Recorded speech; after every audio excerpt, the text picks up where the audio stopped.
And we're coming right now from the final funeral rites of Chief Edwin Clark that are happening in Kaibodo in Delta State. As the ceremonies continue, we'll continue to bring those to you. You're joining News Central now on News Central. I'm Tolulope Adileru Balogun. We begin with security concerns as we, of course, receive reports of a fierce gun battle between troops of Operation Hadinkai and terrorists in Ran Kalabagi in Borno State, which occurred in the early hours of Tuesday. Now, this follows a recent attack on a Nigerian military base in Marte local government area in Borno, resulting in an unconfirmed number of casualties. Sources say the base in Marte was the target of a terrorist assault, prompting heavy fighting. Now, the assailants were eventually forced to retreat. News Central's Umaru Kirawa reports that although casualty figures have not been officially confirmed, Nigerian forces remain in control of Marte, an area that has long been of strategic interest to Boko Haram insurgents. The military is yet to release an official statement, while residents have expressed growing concerns over the resurgence of attacks in Borno communities.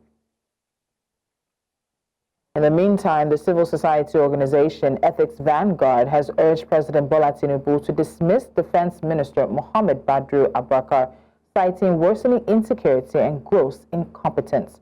In a statement issued in Abuja, the group condemned the minister's failure to stem the tide of violence across Plateau, Kaduna, Zamfara, and even the capital, Abuja.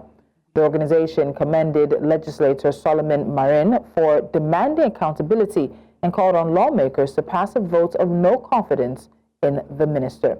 Ethics Vanguard accused Abubakar of lacking the capacity to lead in times of conflict and of ignoring recent massacres. The group warned that unless the minister is removed within 14 days, it will mobilize over 120 civil society organizations for a nationwide protest targeting key government institutions. Now let's discuss this further, and this is, of course, the issue of recurring insecurity in the country. We are joined by security expert Reverend John Hayab. He is the country director at Global Peace Foundation, Nigeria. Reverend Hayab, welcome to News Central Now. Fantastic. Good afternoon. Thank you so much for joining us. Unfortunately, having to discuss very sad security situations in Nigeria. I'll go straight to it. We're hearing that Ethics Vanguard is demanding the sack of the Minister of Defense over insecurity in Nigeria. Do you think this is the right way to go, or this is facing the wrong direction? The unfortunate thing in Nigeria is that once an appointment has been made, people are serving, groups will be either sponsored or will be called by some interested individuals to come out and make speeches that so person should be. Security in Nigeria is not about the Minister of Defense. The challenge of insecurity, so to single out one minister and say no, or he should be out of some groups that have been sponsored. So for me, I don't think this is the way to go. The challenge of insecurity is something that we need to look at with different groups to find how we. So the group that is asking for the sack of the challenges, what contribution are they bringing to the table to arrange insecurity challenges? Let's start discussing things that way in Nigeria, or else we'll just come and waste time talking about this man should be sacked. I have seen service chiefs sacked several times, Minister of Defense changed several times, but our matter has never been resolved by just a change of name or change of personnel. And really, that is why I asked you the question of whether this is facing the wrong direction, because as many people would believe, the buck stops on the president. I think strongly this is the wrong direction. At the moment, what we are really looking for in Nigeria is a solution. How do we go about it? What can you bring to the table? Let's speak out. If they are not listening, then that's another issue. But we've not yet come up with solution or suggestion on how to go about it. We are just interested in someone should be removed. If you remove him, who are you bringing? Do you think he has the solution? We'll just keep recycling people who will come and steal money. We will not really address the issue. All right, so let me put it to you then, Reverend Hayab. So what are the strategic measures you would prioritize to reclaim and secure some of the ungoverned spaces that seemingly are currently being exploited by insurgents and bandits across Nigeria? The truth about it is that there is no place in Nigeria that there are no Nigerians. And you cannot help it. How do we engage the locals, the community members, in our efforts to address the insecurity challenges that we are facing, in our effort to dislodge the bandits or dislodge the criminals? These people are important stakeholders. Many times we don't deal with them, we don't talk with them, we don't hear their view, we don't listen to their suggestion. We think we know. I think that is what I feel first.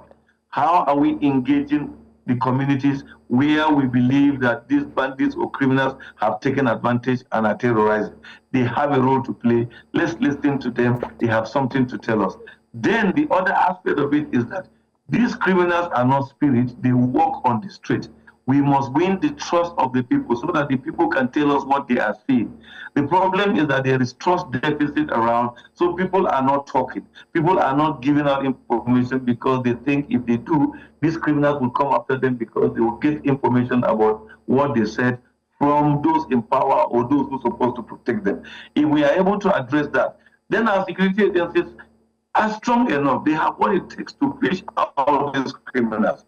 You see, orders have been given over and over. When Mr. President came back from his trip recently, we were told that he gave a marching order that enough is enough.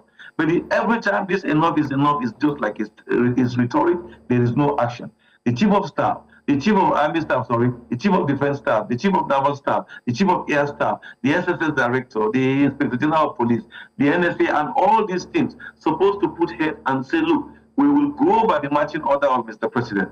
Anybody who stands on the way of peace will be eliminated because that is why we have security forces in the country. We are treating them with kid gloves. And that's why conversations around removing this keeps coming. But if people will see us going after them because they are disturbing the peace of the country, the game will be over.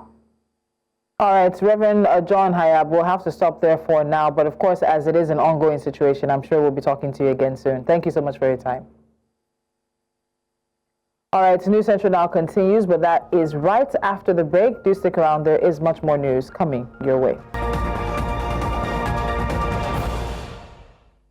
The news takes us now to politics, where several aspirants from the Lagos State chapter of the All Progressives Congress are staging a major protest at the party's secretariat on Acme Road in Ikeja. Now, the protest comes as the party's appeal committee has set Tuesday as the deadline for aggrieved aspirants vying for local government chairmanship positions to submit their petitions. The committee, chaired by the Lagos State Attorney General and Commissioner for Justice Lawal Pedro, was constituted following widespread protests both online and on the streets over the outcome of the APC primaries, which held on Saturday. The primaries conducted at the party's Ikeja headquarters were aimed at selecting candidates for the 20 local government areas and 37 local council development areas ahead of the 12th of July elections. However, tensions remain high within the party, with some members rejecting the adoption of a consensus approach for candidate selection, insisting it undermines internal democracy. In the meantime, the People's Democratic Party has inaugurated 30 new members into its board of trustees, describing the move as a reaffirmation of the party's core values and commitment to unity ahead of future elections. BOT Chairman Adolphus Wabara performed the inauguration at the PDP National Secretariat in Abuja, noting that the nominees were drawn from various states and zones based on loyalty, experience, and commitment to the party's vision. Wabara urged the new members to act as a stabilizing force within the party and work to uphold its founding principles. Meanwhile, the Minister of the Federal Capital Territory, Nyesom Wike, has described the recent crisis in Rivers State following the declaration of a state of emergency as self-inflicted by Governor Siminalayi Fubara. Speaking during a media chat with journalists in Abuja, Wike claimed that Governor Fubara ignored counsel from several experienced governors regarding his leadership style and handling of the political structure that secured his victory in the last governorship election. Wike further stated that although Fubara made attempts at reconciliation following directives from President Bola Tinubu, those efforts were poorly executed and involved the wrong political allies. The president had called for peace severally. Not peace. I'm coming. I said the president had called for peace severally. And I cannot sit down and one president had called for peace. He said, don't want peace. Yes, he came. He came with two governors and one other person. Unfortunately, the two governors are APC governors, unfortunately. When this thing started, I called him. Sheyi Makinde was there. Oton was there. Ibazu was there. Umahi was there. And we were scouting. We started that look. This thing is no good for you. God has given you this thing. Why not humbly and don't allow people to push you? They are telling you to act, you're a governor. We know. Nobody is taking the way, you're a governor. But also mind you, that people labored day and night. And all I have said, don't abandon people who have labored, who have toiled day and night. Now, President Bola Tinubu has sworn in two national commissioners of the Independent National Electoral Commission, INEC. The commissioners who were earlier screened and confirmed by the Senate are representing the Northwest and the Southeast geopolitical zones. This amounts to an increase in the total number of national commissioners as recommended by the Constitution to 12. While commending the president for the efforts, the chairman of INEC, Professor Mahmoud Yakubu, said that the commission has now been placed in a better position to conduct the 2027 polls. We reviewed the 2023 general elections on our own. We engaged with the stakeholders. We came up with 142 recommendations. Out of these 142 recommendations, 8 require constitutional or electoral act amendment. And we discussed this with members of the National Assembly. So far, so good. We are happy with our discussions with them, and we are also happy with the speed with which they want to proceed, so that we'll have some necessary amendments done to the Electoral Act ahead of the 2027 general elections. The Federal Executive Council has approved several memos in the health, aviation, labor, and other key sectors of the economy. The memos include efforts by the federal government to reduce the cost of drugs nationwide for citizens, the rehabilitation of Terminal B of the Nnamdi Azikiwe International Airport in Lagos in a bid to replace obsolete equipment, and an attempt to compel ministries, departments, and agencies of government to collaborate more with the nation's private sector. Council, upon the approval of the President and Council, has also directed the Bureau for Public Procurement to communicate the new threshold on procurement of goods and services. Second, Council has also taken note of the increased collaboration that government is desirous of doing with the private sector, and in that direction has directed all MDAs, especially the Ministry of Works and others that deal with critical infrastructure, to collaborate more with the private sector in terms of infrastructure development. In fact, for almost a year and a half, government has been trying different ways to reduce the cost, because we know that Nigerians were hurting because of rising cost of pharmaceuticals. But in line with the presidential initiative to unlock the healthcare value chain and the executive order which Mr. President signed in June 2024, that executive order provided incentives for local manufacturing by taking away tariffs for import of raw materials, so that we can encourage our local manufacturers. Today, Federal Executive Council approved Medipool. It's a group purchasing organization for competitive pricing and to be a supplier of essential medicine and healthcare products across Nigeria. Council graciously approved our memos. The first one was for the upgrade and rehabilitation of Terminal B at the Nnamdi Azikiwe International Airport, and it is awarded for the cost at the cost of 2,442,418,004 naira. Now, a wave of horrifying violence has devastated the community of Bakai in Kankara local government area in Katsina State. In a brutal act of retaliation, bandits have targeted women, young, elderly, and married subjecting them to unspeakable atrocities. Their motive? To punish the community for allegedly alerting authorities to their location. Now survivors are left traumatized, many unable to access medical care due to fear and displacement. News Central visited Mumbai, where most of the victims have sought refuge. Meanwhile, their assaulted daughters remain stranded at home, unable to receive the urgent medical attention they so desperately need. For more on this heartbreaking situation, we go live to Jamil Mbai in Kankara, who is with relatives of the victims. Jamil, I don't know how many people could be listening now who would not feel some kind of pain, but that pain cannot in any way compare to the pain of the women involved in the community that is right now at the center of this. Please, what's the latest on the ground?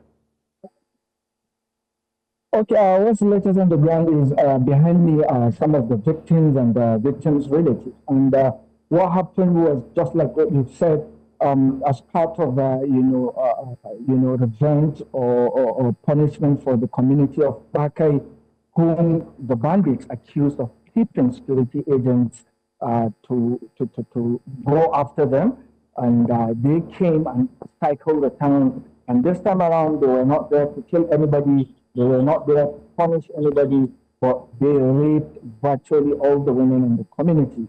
And the most terrifying act is very few of the women were able to escape, while many of them are left back in the village. The bandits have are protecting them from leaving the village. And here with me is one of the leader or representative of those people, who even told me that the bandits, for them now to even go there and bring out their relatives who have been raped, so that they can take them to hospital for medical attention and for various medical tests and treatment. They don't know how to do that. And even if they have, they need to buy their way in. Just like we have normal checkpoints on the road, that's what the reality is. There are checkpoints of bandits upon bandits before they can reach their community. And at every checkpoint, they will have to give the bandit nothing less than 10,000 to 20,000 naira before they can have access to these communities. And so that they can take the affected their daughters who were raped to the hospital for the checkup. And this incident happened like 2-3 weeks ago, and they couldn't. But joining me is one of the leader who can tell us more. So za ka gaya mana me ya faru sanda wannan fyaɗe ya faru. Abinda ranar da sojoji suka je dajin bakwai da suka je horon jirgi sama da ƙasa. Wanda sun dama da sun ga jirgin nan ya fara yawo da sojojin nan ya su gudu su koma cikin dusa. Lokacin da an gama wannan sojoji suka fito a ran ƙarfe 4 sai suka fada cikin garin bakwai din. Suka tara mutane, duk wanda bai samu fita ba, mata da maza, bugu ne kawai. Daga nan har gari ya waye, banda su nan ba su fita cikin garin nan ba. Sun ɗauki kayan na abinci da kayan ɗaki da constitute na sawa da kamar adadi mata nawa aka mutaɗe za ka yi constitute? Wannan abin da ake mazaɓe malam ai sai dai kawai ba ma misali, saboda ba wanda ya isa ce ga iya waɗanda ake ma. Cikin ƴan uwan kafa? Cikin ƴan uwana ai ko su zan samu mutum 7 ko 10 ne wanda. So what he says actually is, just immediately after the military operations at around 4 p.m., the bandits stormed the village, started beating the men, shooting at them, while the women, were raped. And he cannot quantify the total number of women that were raped. But for him particularly, 7 of his relatives have been raped, and they are still there. Me yasa ka kasa zuwa bakai ka je ka ɗauko su? Idan da dama saboda dole dama ɗan waɗanda aka rage a hamsin na ke zanne, in za ka fito sun tattare, za ka gane ka fito da kayanka ko ka je wani sun tare. Neman da ya yi abin da za ka sa da gate nasu, abin da za ka sa yanzu a ɗauko ma. Na farko dai yanzu mu muna hama da ma da mu ci abinci sai an taimake mu. So what he's saying generally is that, these people, he's already living in Mumbai where he is seeking refuge. and he is battling on daily survival. So he doesn't have the money to even go back to his community and rescue his relatives that were raped. Come think of taking them to the hospital when it comes to other medical bills. Apart from him, there is a story of another lady, another woman here, whose daughter was raped by 7 bandits. Her case is utterly, shocking, and let's just hear from her. Hadia Kozaki Yagamana, because of their privacy and the stigma attached, we're not going to show their faces, but you can hear their voices. Ki ga mana me ya faru da yake. Abin da ya faru da iyaka, maza 7 suka yi mata fyaɗe. To kuma yanzu ban da abin da za mu fito da ita, ina buƙatar kuɗi sama da 50,000 wanda za mu samu in ba waɗannan mutane in samu wucewa in taho da ita. Tun da abin ya faru ya kike ji? Ya nike ji, baƙin ciki nike ji fiye da kima. So, in essence, what she says is, her life has been turned upside down. 7 bandits raped her daughter. And for her to go back to that community and rescue the daughter so that she can get the necessary medical attention, she has to spend nothing like 50,000 naira so that she can bribe the bandits along the line, not to talk of the medical bills attached when she takes her to the hospital. And, given her current reality and the other women who are like 5 in numbers here who have been raped and affected by this, they are living on, on the goodwill of the people of Mabai community. So they don't have that money. Come to think of having the money to bribe bandits, get their daughters out, take them to the hospital. If you can also step aside, sorry. This lady is also a victim of the rape attack. She managed to escape. The other lady here, if you can see her, she's an elderly woman. Her daughter also was raped, and she's still, at Pakai. She doesn't know how to get them. And these 2 other women. So this is the scenario. This is an overview of the picture. And we're working on a full package report, but this is just an update on the horrifying incidents that happened. And things like this have never happened, in terms of the way bandits attack. This is like, a change in tactical attacks by these bandits. They have never, in some cases, areas, you hear about skeletal rape, but this one, raping women at this monumental level, it's something that has never been seen, and it's something probably we might be seen as a new weapon to punish communities who report bandit activities. So this is what we have for you so far. All right, Jamil, just before I quickly let you go, just very briefly, what are the security agencies saying about this? This community was working with them, basically sharing information so as to help in the fight against insecurity, and this is the retaliation, this is the consequence of that. What are the security agencies saying to you, if anything? Okay, yeah, we are yet to speak to any security agencies because I'm still in the village, and going to the village alone, it's something that we have to undergo some certain channels for me to reach these communities. So, but along the line, I have seen a military camp in Mabai that provides security along the axis. And it was the same military that went to that particular village and carried out attack. And now the bandits are using that excuse to punish the people. So we are yet to talk to the security agencies, but under normal circumstances, security agencies need to know about these things, because you went there immediately, the bandit came, raped 2 women, and the people are there. You came to Mumbai, you saw them. You understand? But let me ask you.